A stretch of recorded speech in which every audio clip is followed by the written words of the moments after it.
നമസ്തേ.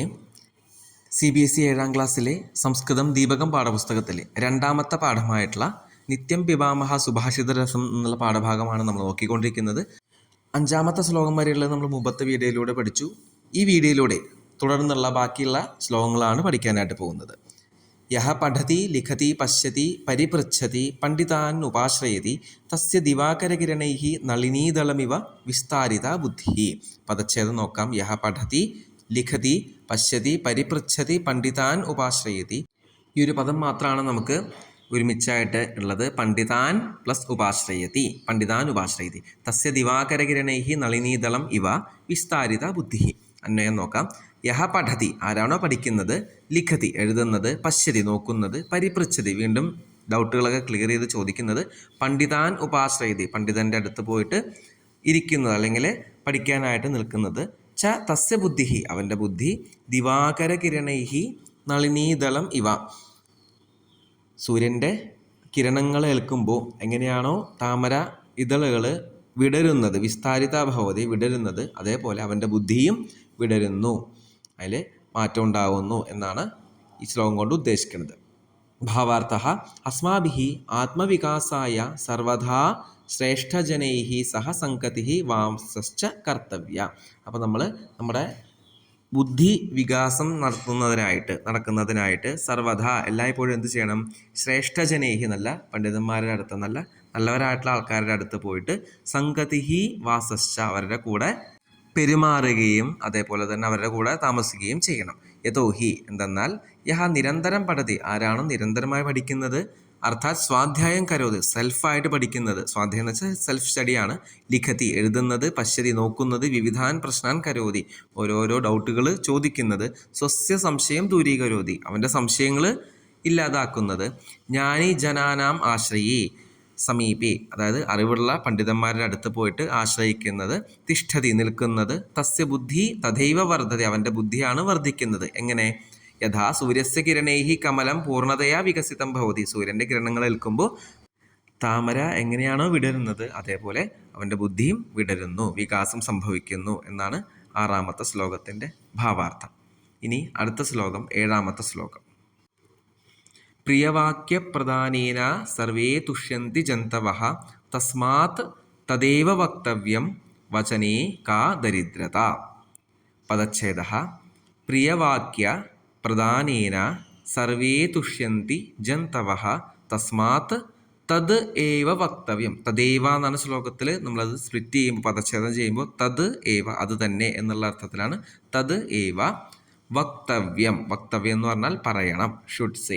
വചനേ കാ ദരിദ്രത. അന്വയം നോക്കാം. സർവേ ജന്തവഃ എല്ലാ ജീവജാലങ്ങളും പ്രിയവാക്യപ്രധാനേന പ്രിയമുള്ള വാക്യങ്ങൾ കേൾക്കുന്ന മുറയ്ക്ക് അല്ലെങ്കിൽ അത് കേൾക്കുമ്പോൾ തുഷ്യന്തി സന്തോഷിക്കുന്നു, തസ്മാത് അതുകൊണ്ട് എന്ത് ചെയ്യണം?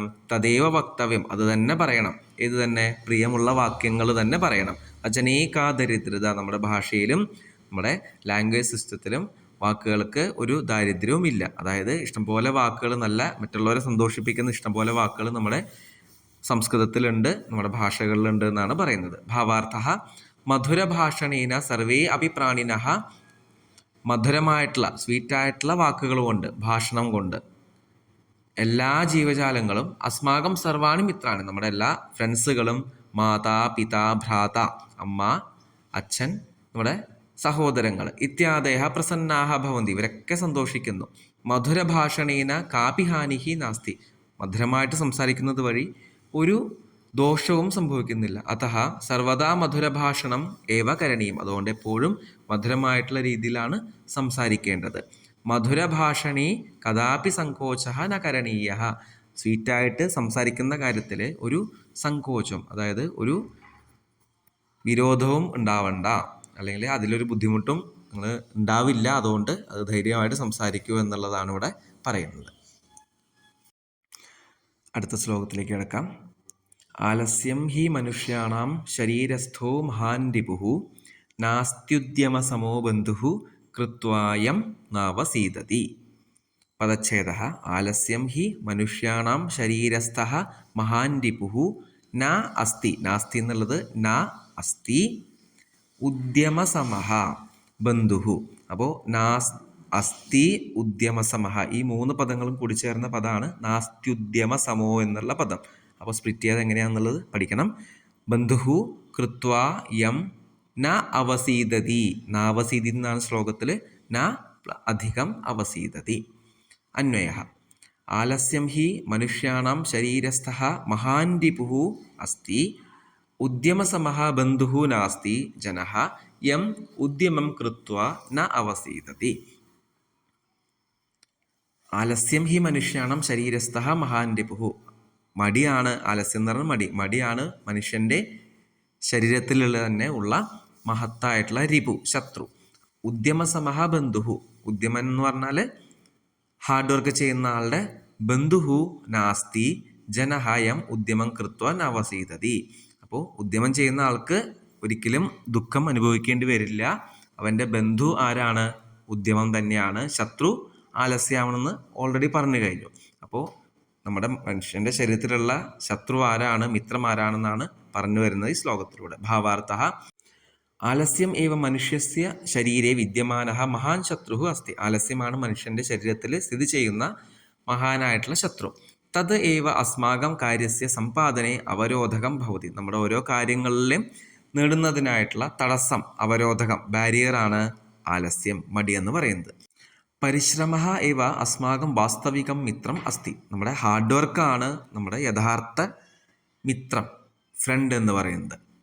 യഹ പരിശ്രമം കരോതി സഹ കഥാപി ദുഃഖം ന പ്രാപ്നോതി. ആരാണോ പരിശ്രമം ചെയ്യുന്നത് അവനൊരിക്കലും ദുഃഖം അനുഭവിക്കേണ്ടി വരില്ല.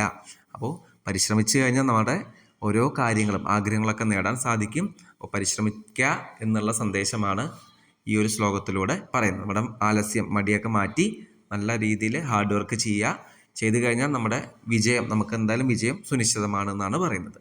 അടുത്തത് 9ാമത്തെ ശ്ലോകം. അഷ്ടാദശ പുരാണേഷു വ്യാസസ്യ വചനദ്വയം പരോപകാരഃ പുണ്യായ പാപായ പരപീഡനം.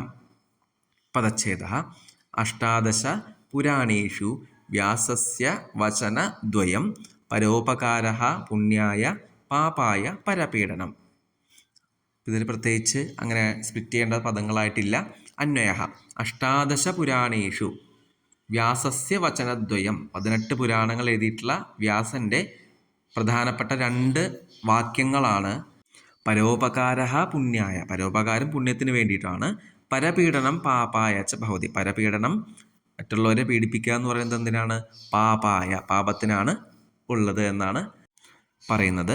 ഭാവാർത്ഥഃ മഹർഷേഃ വേദവ്യാസസ്യ അഷ്ടാദശ പുരാണാനാം സാരഃ വചനദ്വയേ അസ്തി. അപ്പോൾ വേദവ്യാസൻ, മഹാഭാരതം, 18 പുരാണങ്ങളൊക്കെ എഴുതിയിട്ടുള്ള വേദവ്യാസൻ്റെ സാരമാണ്, അദ്ദേഹത്തിൻ്റെ ഒരു മെസ്സേജാണ് 2 സെൻറ്റൻസ് ആയിട്ട് പറഞ്ഞിരിക്കുന്നത്. പരേഷാം ഉപകാരേണ പുണ്യം ഭവതി. മറ്റുള്ളവരെ ഹെൽപ്പ് ചെയ്യുന്നത് വഴി നമുക്ക് എന്ത് ലഭിക്കുന്നു? പുണ്യം ലഭിക്കുന്നു. പരേഷാം പീഡനേന പാപം ഭവതി. മറ്റുള്ളവരെ പീഡിപ്പിക്കുന്നത് വഴി, ഉപദ്രവിക്കുന്നത് വഴി നമുക്ക് പാപവും സംഭവിക്കുന്നു. അതഃ അസ്മാഭിഹി സർവദാ പരോപകാരഃ കരണീയം. അതുകൊണ്ട് നമ്മളെപ്പോഴും മറ്റുള്ളവർക്ക് ഉപകാരമാണ് ചെയ്തു കൊടുക്കേണ്ടത്. അന്വേഷണം പീഡനം കഥാപി ന കരണീയം. മറ്റുള്ളവരെ ബുദ്ധിമുട്ടിക്കുക, പീഡിപ്പിക്കുക എന്നുള്ളത് ഒരിക്കലും ചെയ്യാൻ പാടില്ല. ന കരണീയം എന്നാണ്, ചെയ്യാൻ പാടില്ല എന്നാണ് പറയുന്നത്. അപ്പോൾ ഇതോടുകൂടി ഈ 2ാമത്തെ പാഠത്തിൻ്റെ അർത്ഥം നമ്മൾ മനസ്സിലാക്കി കഴിഞ്ഞു. ഇനി അടുത്ത വീഡിയോയിലൂടെ ഇതിൻ്റെ തുടർച്ച, അതായത് text book exercise, question answers ഒക്കെ നമ്മൾ ഡിസ്കസ് ചെയ്യുന്നതായിരിക്കും. അത് 3ാമത്തെ വീഡിയോയിലൂടെ നമുക്ക് മനസ്സിലാക്കാം. എന്തെങ്കിലും സംശയങ്ങളുണ്ടെങ്കിൽ കമൻ്റായിട്ട് രേഖപ്പെടുത്താം. ധന്യവാദാः.